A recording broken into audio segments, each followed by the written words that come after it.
He was suspended one game for violating team rules, and it was a game where they got torched by the LA Rams. 12:12 Eastern. Our Chris Mortensen reporting the Vikings will activate Teddy Bridgewater to the 53-man roster and are discussing putting Sam Bradford on injured reserve. Much more on that just moments away.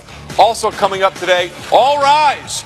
Yankees tight end, hybrid rush, outfielder, right fielder, Aaron Judge joins the show. He'll tell us why he's in Major League Baseball and not the NFL. Plus, it's election day, and our analysts vote on the best teams, units, and MVP. We have all that for you.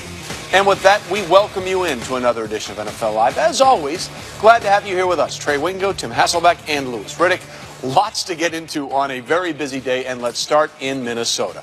In a move that was expected by Wednesday, Chris Mortensen reporting that the Vikes will add quarterback Teddy Bridgewater back to the active roster for the first time since that devastating knee injury sufferred before last season in practice. The unexpected part was that they are considering placing Sam Bradford on injured reserve, who's been out the last few weeks, as Case Keenum has led them to a 4-2 record with him as the starting quarterback. So let's bring in the other half of our dynamic insider duo, Adam Schefter. Adam, what can you tell us first and foremost about the move to activate Bridgewater?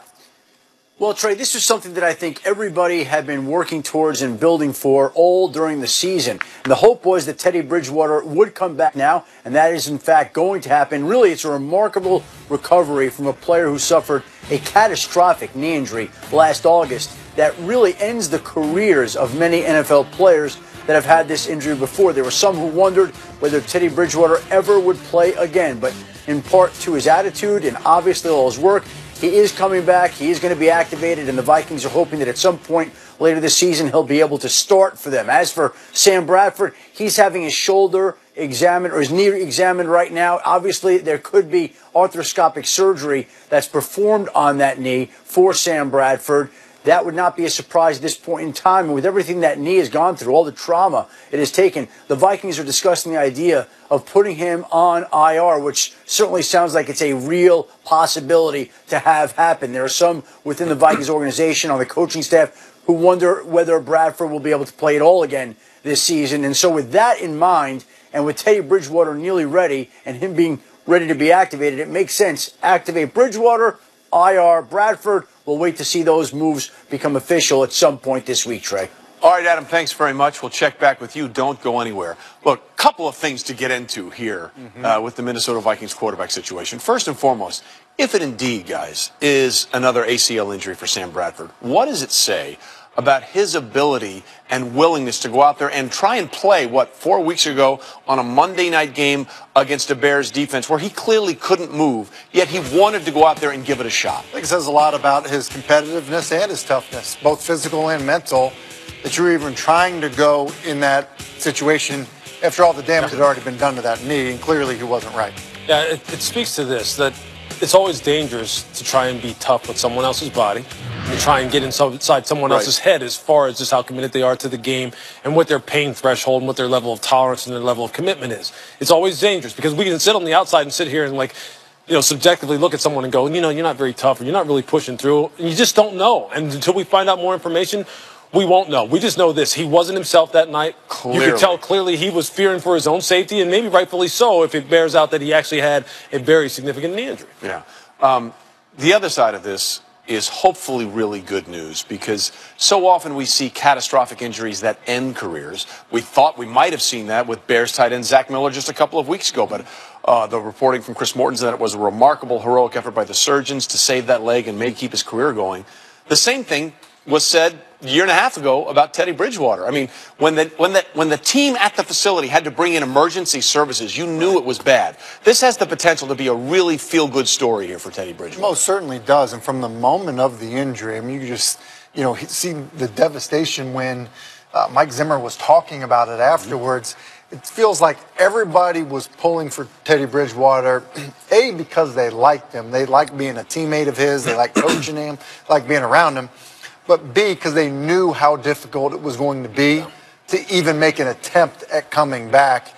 And with this news today, I mean, it clearly seems like Teddy Bridgewater has overcome quite a bit just to get to this point. Yeah, just the fact that he's able to really function regularly, just from a walking around perspective, is a win. Everything else is gravy. Now, obviously, if he's able to actually play football at a level that's anywhere near to where he was before, then obviously that makes you start thinking about it from a football perspective. Like, hey, if Sam Bradford is out for the rest of the year, Teddy Bridgewater is a better option than Case Keenum. So now it's going to get interesting here just to see how far along he actually really is from a football perspective. But if you're the Vikings, you're sitting pretty good here. You're in first place in the division, and Keenum has actually played very well. We're thrilled for Teddy Bridgewater. Keenum has played very well. Yeah, I mean, look, if I'm in that organization, there's no Case Keenum would have to play his way out of this job. Yeah. Based on what I've seen from him this season. But I'll tell you what, look, their road to the playoffs, even though they have a 2-game lead on Detroit, it's not guaranteed, man. No. I mean, they're But you'd rather be in their position than almost anyone else. There's no question about that. And look, Case is ideal for this situation, the situation he has managed to this point. There's no doubt about that. I just wonder if further along down the road, as they get into the meat of their schedule, is he going to start to get exposed? Right. Well, he's got the second best QBR this year against the blitz. Only Jared Goff has more. So he's played very well. So we got an injury situation that may be turning for Teddy Bridgewater. We got another quarterback injury that seems like it's going the other way. Andrew Luck is placed on season-ending IR last week that officially put an end to a long saga about when he would play. But the questions may just be beginning about his future with the team. Former Colts head coach and current NBC broadcaster Tony Dungy had this to say on the Dan Patrick Show yesterday in what they thought was a commercial break. The Andrew Luck situation, though, I don't know what's going on there. I really don't. And is he going to play? Jim Irsay made a comment about 6 weeks ago. You know, it's inside his head now, and then now you're hearing that this has been 25 months. And wait, it's inside Luck's head? Yeah, he said that maybe I guess when I was up there for Peyton's ceremony. Wow. I wonder if Andrew Luck's future is in Indianapolis. I really do. I wonder. Who has it? Okay, so that's what happened. Adam Schefter back with us. Those are pretty strong words from Tony Dungy. What more can you tell us about what may or may not be a struggling relationship between Andrew Luck and the Colts owner, Jim Irsay? Well, Trey, first and foremost, a word of caution to anybody standing in front of a microphone or a camera. You never have a conversation that you'd intend to have in private while in front of a camera or on a microphone. But that's a story for another day. Listen, this is not something that Jim Irsay himself has not publicly said before. He has brought up the word mentally in relation to Andrew Luck in his public comments about him. And Andrew is working through things physically and mentally. Now, it sounded obviously a bit more coarse and to the point when Tony Dungy is revealing that to Dan Patrick in a private moment there. But the fact of the matter is, this is not anything all that different that Jim Irsay hasn't publicly said. That seemed a bit more pointed. So there are questions here. Look, anybody who's been through everything that Andrew Luck has been through would have mental issues getting past that injury. He played a full season, basically, perhaps, with a shoulder injury that may have been a torn labrum, carried on all of last year before he decided to have the surgery. So anybody that played through that much pain over 2 full years would have some mental issues. If your shoulder bothered you, do you think that you would all of a sudden be past it? So this is a huge ordeal for Andrew Luck to get past, and it's not anything that anybody didn't already know, but it sounded as if Tony Dungy were telling Dan Patrick some sort of secret that other people didn't know. Adam, basically, perhaps, is the catchphrase of the day. Thank you very much. We'll check back with you later on this edition of NFL Live. Hey, you know what? It's a big day, ladies and gentlemen. It's election day across America. So make sure you go out and exercise your constitutional right. Go out and vote. You can be the difference. And we here on NFL Live are going to have a little vote. We got our little ballot box here. Yeah. Making sure it's very secure, cyber and otherwise. It's all good. The ballots will be protected. So we're going to vote on a couple of things. Let's start with the best team in the NFC.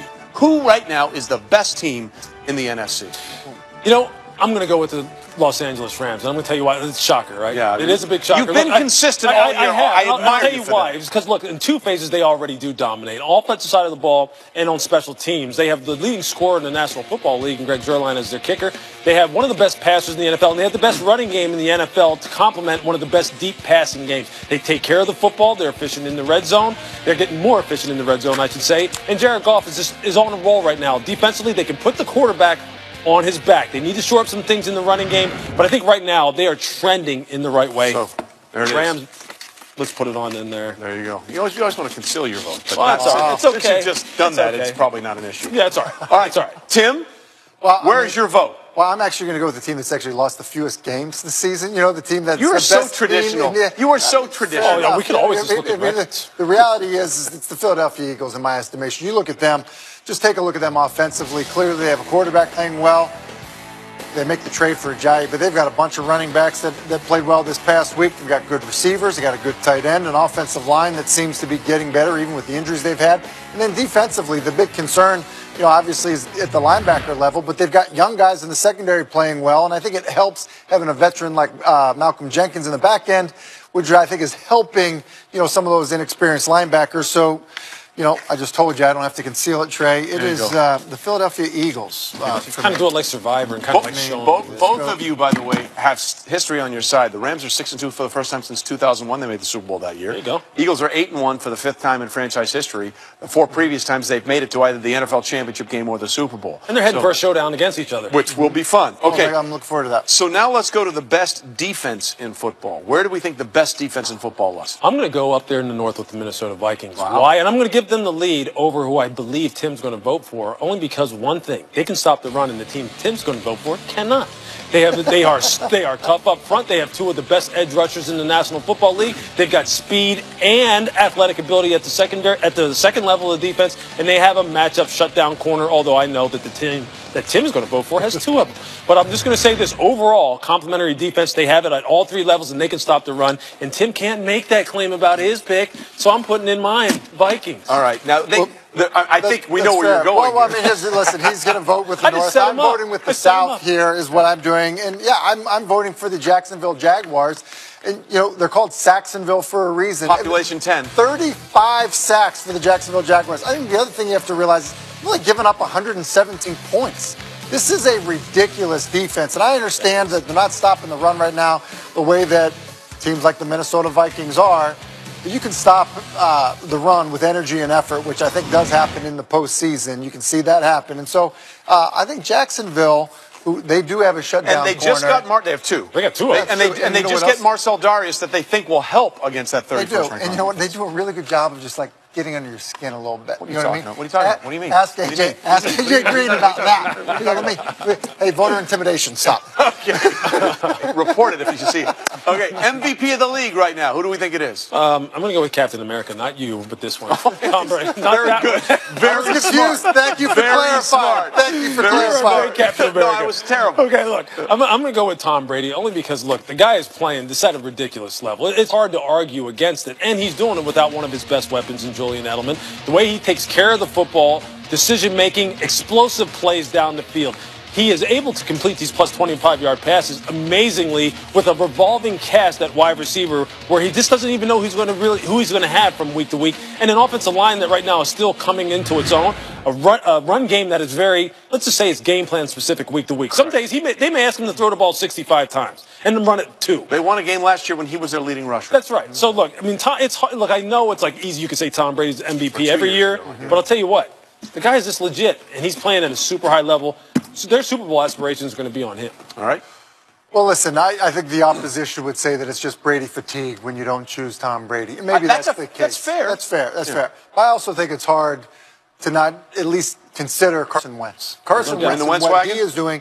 Of course I'm on the Wentz wagon. Part of the situation, with Carson Wentz is that, yeah, he's operating this West Coast offense, with some spread elements efficiently.